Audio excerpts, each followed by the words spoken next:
G'day guys, we've all seen that the Emperor's Children and the Creations of Bile have been making big splashes around the world, winning majors and GTs within the ITC circuit, and I'm here to add one more legion to the list of absolutely brutal Chaos Space Marine legions capable of going undefeated at a GT, ITC ranked event and absolutely crushing that first place position. So what I want to talk to you about today is my recent results from the Menza Masquerade GT here in Melbourne, where I took the Black Legion, went undefeated, and took down that first place overall. So what I'm going to do is I'm going to break this down into a 6-part video. In the first part, I'm going to break down my list. I'm going to talk about every unit, every warlord trait, every stratagem, and every decision that was made during that list writing process so that you can get a better understanding of what I ran at the event and how it worked. And then I'm going to do a separate video for each one of the rounds. So I'm going to talk about my opponent's list in detail. I'm going to talk about the decisions that were made, the secondaries that were selected, everything.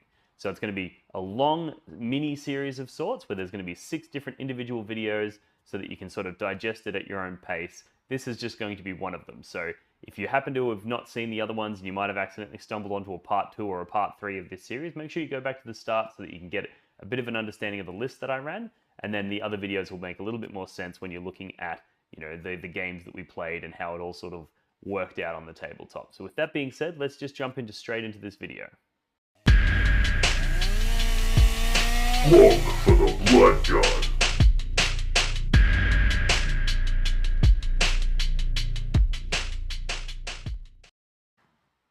Alrighty guys, welcome to part 3 on my mini series about taking Black Legion to the Menza Masquerade and absolutely crushing all of my opponents. So in today's video, we're going to be talking about my game against Lawrence and his Harlequins, which was an absolutely savage list.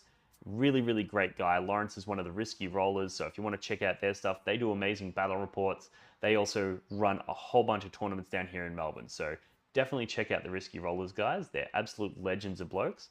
I actually had Lawrence over for a game a couple of days before the tournament. He wanted to get a practice game because he wanted to learn some stuff. So I was like, yeah, man, come over. We had a game and we played these 2 lists. We played my Black Legion into his Harlequins.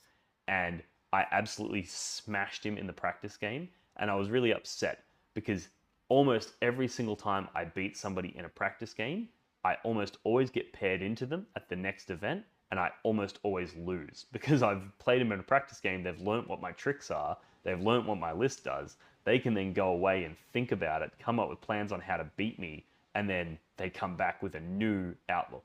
Whereas when I come back, I have that same outlook of I knew what I was going to do to win, it worked, and now I'm just going to do that again.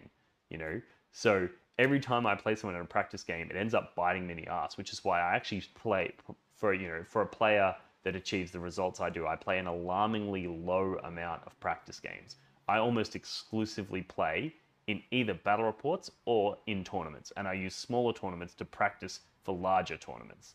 So it's very rare that I come out and do the practice games, but I knew Lawrence is a great guy. I was like, I want to help him out, so I brought him on. We did a practice game, and I was really worried that he was going to use the learnings from that practice game to crush me in the tournament game. So when I got paired into him, I was like, oh no. We had a good laugh about it, and then we got stuck into the game. So what I'm going to do is I'm going to go through Lawrence's list first, then I'm going to bring up the scoreboards, talk about the scores that we achieved, and then I'm going to talk about a bit about the game overall. So let's get stuck straight into Lawrence's list. Alright, so you'll have to forgive me, I don't know a massive amount about Harlequins. I've got a bit of an idea. So his HQ was a Shadow Seer with Mirror of Minds, Shards of Light, Agent of Pandemonium, Hallucinogen Grenades, Mist Staves, the Laughing God's Eye, and an Eldari Relic. He also had a Troop Master who had a Foot in the Future, Eldari Power Sword, Fusion Pistol, Plasma Grenades. He had the Veiled King, the Twilight Fang, and another Eldari Relic. Then in his troop slots in this battalion, he actually had 6 troops. So he had 3 units of 12. One of them was all kitted out with Harlequin's blades, and then the standard 1 caress, 1 kiss, 1 embrace. And then the other ones had a mix. So they had some Harlequin's blades, they had a whole bunch of caresses, kisses, and embraces. So there was a bit of a mix of special weapons in the other 2 big squads. They were upgraded heavily. Then we had 3 small squads of 5 that had blades, pistols, embraces, neuros, all kinds of things. So a bit of a mixed bag on those smaller units. Then in his elites, he had a Solitaire with the Solitaire weapons.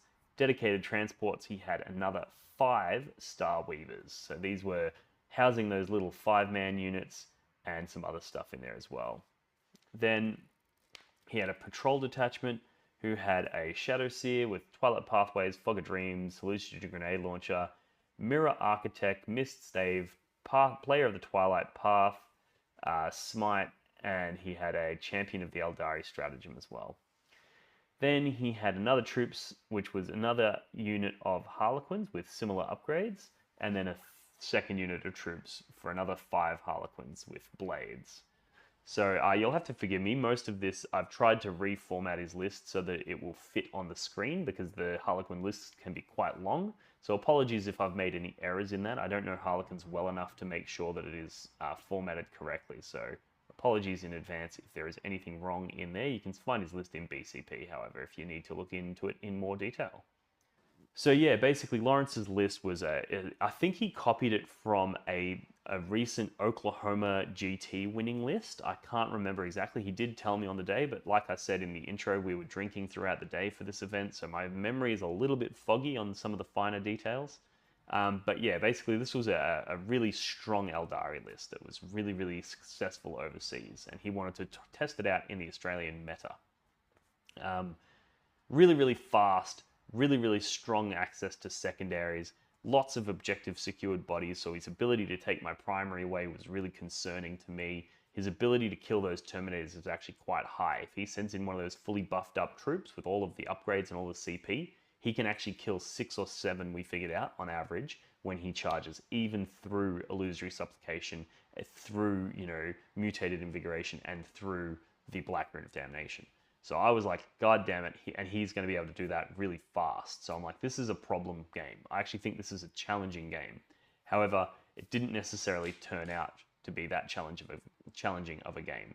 So let's have a quick look at the scoreboard and you'll see what I mean. All right, so Lawrence got a 57-point loss to my 95-point win. So a massive win there. We played the mission Secure Missing Artifacts. So let's go through Lawrence's scores first. So he got a 12-point primary, and then he got 9 points on the mission sub-primary, for a total of 21 primary points.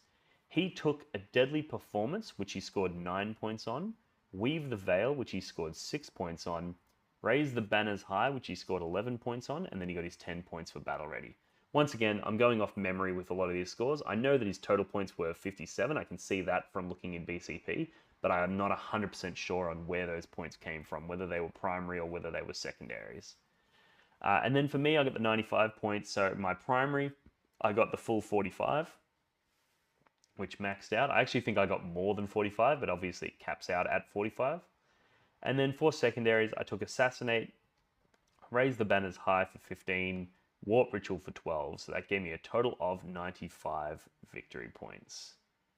So yeah, this game was quite interesting, and I pulled off a really, really strong, powerful move in this that absolutely just destroyed Lawrence. And the thing with Lawrence is he's wanting to join the Team Victoria for our Australian New Zealand team championships. So he's somebody that I'm invested in coaching, and I'm invested in developing him as a player. So what I wanted to do in this game was teach him a bit of a lesson that hopefully would stick with him, and hopefully when you guys hear what happened, it'll stick with you guys as well. Where basically, turn 1, I teleported my Terminators in, I got first turn, and he had deployed in such a way where I could actually see one of his 12-man units of Harlequin troop, and be within 9 inches of another to charge at turn 1. So I basically teleported up, shot one of them, killed it dead, then charged the other one and killed it dead as well. So that's 2 units of 12 just obliterated in that first turn with the Terminators alone. Everything else was out of range of the Decimators, out of range of all my other stuff. But the Terminators were able to just go in like a fucking missile and just blow all that stuff up. And then what I did is with my Consolidate moves, I touched his Shadow Seer, the Psyker, right? Then in his turn, he fell back with the Psyker and then moved all of his remaining troop to surround this Terminator unit. And he basically moved them all so that they were just outside of engagement range, so just outside of 1 inch, because he didn't want to risk failing any charges. So he finished his movement phase, and I'm like, okay, cool. Is your movement phase finished? And he's like, yes. And I'm like, okay, cool. I'm going to spend 1 CP to, after an enemy unit has fallen back, I'm going to make a consolidate move, and I'm going to touch all this stuff. I could have instead used a, the 2 CP strat for the Black Legion Terminators to do a consolidate move as well. So I had 2 ways of doing this. But basically, what I've done is I've done that. I've tagged all of his units of troop. And then because I have Mark of Slaanesh, I get to fight first in the fight phase. And I just obliterated him. I killed his Troop Master, which took away his ability to reroll 1s. I took away his Shadow Seer as well. So a couple of his characters were gone. And then in order to try to save those characters, he spent a bunch of his command points, which meant he didn't have command points left to do damage to me, because Harlequins can do a lot of damage, but they require command points to do so. So then when he's fighting me, most of his weapons were strength 4. I was toughness 5 with the Black Rune, so he was wounding me on 6s.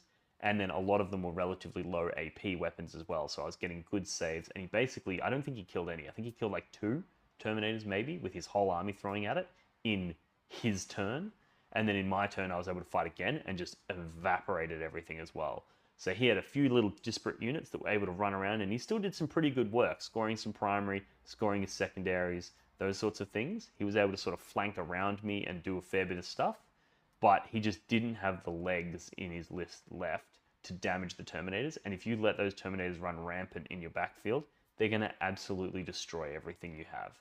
So yeah, it was a very fast game. It was over very fast just because of the sheer amount of carnage that was caused in that first turn.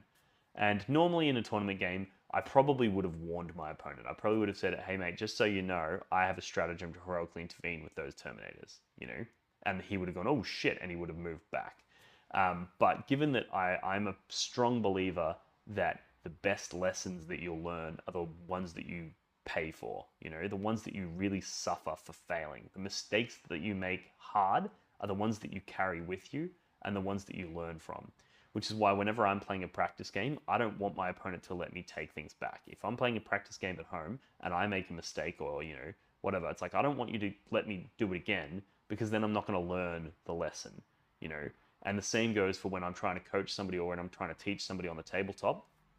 If you're somebody that's looking to join the Victorian team or somebody that's looking to develop as a player and you want my help, I'm not going to give you those takebacks, because then you're going to learn, oh my god, last time I went near Dean's Terminators, he heroically intervened and he fucking destroyed me. You'll remember that. And that'll also encourage you to, when you're playing your opponent, you'll ask them, before I do this, do you have any ability to heroically intervene with that unit? Because you would be surprised the units in the game that have those sorts of abilities. So you're gonna, if you get sufficiently punished by making a mistake, you're more likely to remember it, to carry that mistake with you, and then when you go into games, you're going to be conscious of it, and you're going to ask better questions next time. You're going to try to avoid that mistake again, because last time it was so devastating for you. Whereas if your opponent lets you take things back, you never really learn the lesson. All you learn is that your opponent was a nice guy. And me and Lawrence are really, really good friends, so there was no potential for this to be a bad blood situation. You know, there was no way he was going to walk away salty about this. He was overjoyed that I was actually able to teach him that lesson. So yeah, really, really great game, but it was over so fast just because of that one stratagem. That's so powerful on those Terminators, being able to do that. And the best part is the Black Legion have 2 ways of doing it. So even you could theoretically do this with 2 units if you wanted to. Really, really strong. So yeah, that was my way of beating the Harlequins. The first time that I played him, the little practice game that we played before the event, basically what happened there is I sat outside of his charge range and he was too afraid to move out into the open, knowing that he wasn't going to be able to get a charge, and then I was just going to shoot him dead with bolters. So he basically spent the entire game hiding behind ruins in his backfield, and then I spent the entire game sitting on a building looking at the whole table saying, if you walk out, you're fucked. And as a result, he was just drip feeding units to me slowly, so I was getting my secondaries, he was not getting his. And then late game, he'd started running low on units, which meant he didn't have screening units left, and I was able to use the Veilbreaker plate to drop in behind him and blast all of his stuff. So this is a little bit of a 2-for-1 because we played that practice game a couple of days before the tournament, so we got 2 examples of how this Black Legion list can defeat the Harlequins list. And the Harlequins list traditionally is one of the harder matchups for the Chaos Space Marines. But I think the combination of the Veilbreaker plate being really, really effective at going in there and, you know, teleporting around and doing that damage. Also, Abaddon giving the full rerolls to hit and wound is really, really good into things like their transports, because they've got the native neg 1 to hit, so they're kind of hard to hit. But being able to go, cool, well, I'm going to make sure it's the closest target, so I get +1 to hit and rerolls to hit, means that you're doing massive amounts of damage, which other legions would struggle to do that damage from range, and you don't necessarily want to be doing your damage to Harlequins in combat, because that's kind of where they want you. You want them there, but they want you there, so you want to create situations where it's beneficial to just you, and the shooting matchup is beneficial to just you. Whereas the combat matchup, it's a coin toss, you know, like they want you there, you want them there. So that's one of the reasons why I think the Black Legion are particularly powerful into the Harlequins matchup, because you're able to go, you know what, I'm not going to play your game, we're playing my game. And my game is I shoot you and you die. So Black Legion are really, really powerful into those Harlequins. So I hope you enjoyed that video. If you did, like, subscribe, comment, all that good shit. Always appreciate a super thanks, which is just essentially adding a donation to a comment. You can do it in the little YouTube thing down the bottom there. You just hit the little love heart and you go, cool, here's $1. Thanks for the video, cunt. Like, I really appreciate that sort of stuff. And I also appreciate those who sign up on my Patreon. We've got a Discord channel over there where we talk strategy, combos, we talk tactics. I give one-on-one coaching advice over there. So if that's something that you're interested in, check out the Discord. We also have Patreon exclusive dice, which are available only on my Patreon, as well as shirts like this, which are available to everybody, links in the description, and objective markers. So I've got all kinds of merch, and these are all fantastic ways that you can show your support for this channel. If you've ever watched one of my videos and found something about it useful, or at least something about it entertaining, throw us $1. It's not hard, it's not much, but it all adds up on my end and allows me to continue producing content, continue to improving my equipment, improving my microphone, improving the camera, the lighting, all sorts of things. All of this costs money, as does the subscriptions to the websites and the software and all that sort of stuff. And I really want to continue doing this for you guys. But in order to be able to do that, I do require at least some support. So for those of you who are already supporters, thank you very much. I do appreciate it. And I hope I can see more of you in this, you know, community that we're building in Patreon and over on Discord. So thanks for tuning in, guys. I will see you in the next one. This has just been the part 3, I think we're up to now, of the Black Legion Menza Masquerade series. So if you've been enjoying these videos so far, keep your eyes peeled for the next one. And if this is the first one you've seen, make sure you do go back and watch the part 1 where I talk about my list in great detail as well, because it's a really good video. It's really, really got a lot of information in there. So thanks again for tuning in, guys. I'll see you in the next one. Cheers. Look for the Blood God.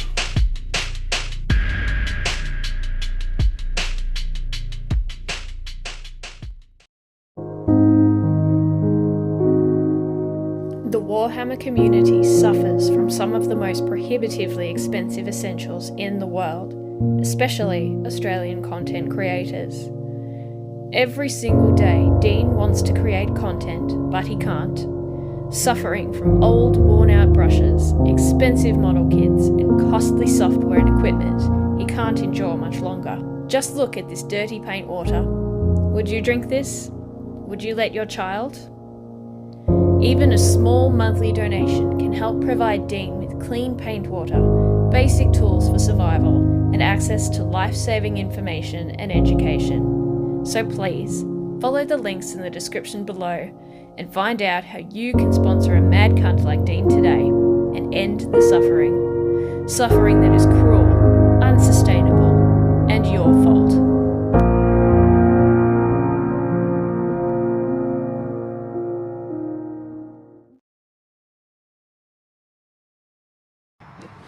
Do your objective markers ever get lost behind terrain or other models and become difficult to see? Do they ever get bumped and accidentally moved during a game? And do they ever spark arguments about distances? Well, not anymore. Introducing the blog for the Blood God, not even remotely patented neoprene objective markers. Made from the same material as astronaut suits, or maybe military equipment, or probably neither of those things, this 2mm thick neoprene synthetic rubber is tear resistant, water resistant, and is designed to last. But that's not all. The blog for the Blood God not even remotely patented neoprene objective markers come in a variety of different designs and styles to suit any faction represented in the Warhammer 40,000 universe. These objective markers are a perfect gift for yourself or a friend, and are a perfect way to flex and show your opponent that not only are you a smarter, cooler, and better 40k player than them, but you also have more disposable income than they do. For the low price of $25, you'll get not one, not two, but 6 neoprene objective markers, perfectly designed for 9th edition Warhammer 40k. But wait, there's more. For a limited time only, people who sign up on Patreon to support Blog for the Blood God as a Skull Champion tier $5 per month member will gain access to a custom design service where I will design a unique logo to support their gaming club, like the one I did to the left here for the Potato Farmers local gaming club here in Melbourne. Follow the links in the description of this video to pick up your set today.